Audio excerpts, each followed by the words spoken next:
Welcome to the Homestead. We started out on this homesteading adventure about 6 years ago with a handful of chickens. Oh, how things have changed. I'm Jenny, and this is my husband, Tori. Altogether, we have 5 kids. Ever since we got married, we had always wanted land. We've always enjoyed riding four-wheelers and hunting and wanted to be able to do that in our own backyard. After years of preparing and searching, we finally discovered why we had been made to wait.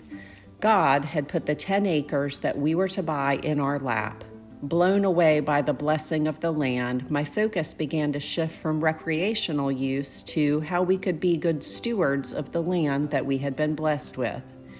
The answer for us was gardening, farming, and using and improving what we had been blessed with.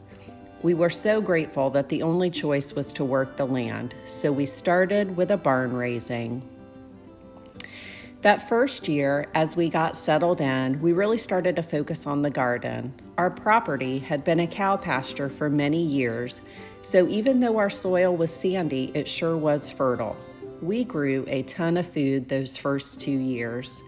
By 2018, we had settled on using the no-till method of gardening. For every year that we continued to build our 10-acre homestead, we have focused on one major new thing each year.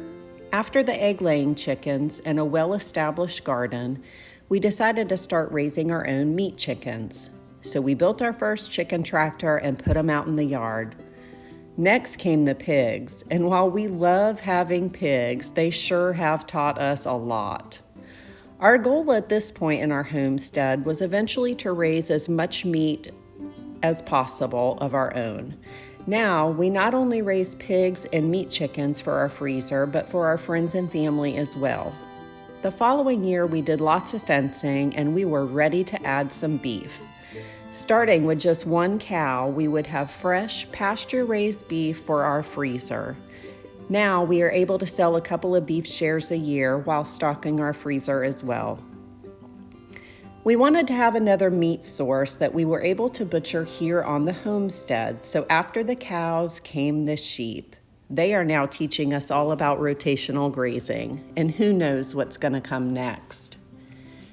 We have learned and grown so much in the short time that we have been blessed with the hard work of building our homestead. There have been many successes and many failures, but I really don't like to call them failures though, because we learn from them every time. Learning is never a failure. We did not start this journey with a background in farming or gardening, but with a strong desire to take on the responsibility of being good stewards with our land and to provide for our family with our own 2 hands and not be dependent on the man. We did a lot of research, reading, and learning from other like-minded folks, which helped, but nothing teaches more than doing something with your own 2 hands.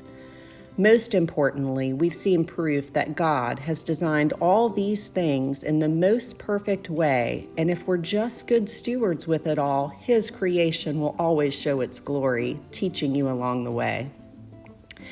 Moving forward, we plan to continue to learn and share as we grow more healthy farm fresh food. I hope that you will join us here as we are excited to share our homesteading journey with you in hopes that you may find encouragement to be a good steward with His creation and grow a little food of your own. Thanks for joining us here on the Homestead. If you want to learn more about homesteading and maybe even growing a little bit of your own food, go ahead and hit the subscribe button, but make sure you leave a comment down below. That way we can make sure to say hello. Thanks again, y'all.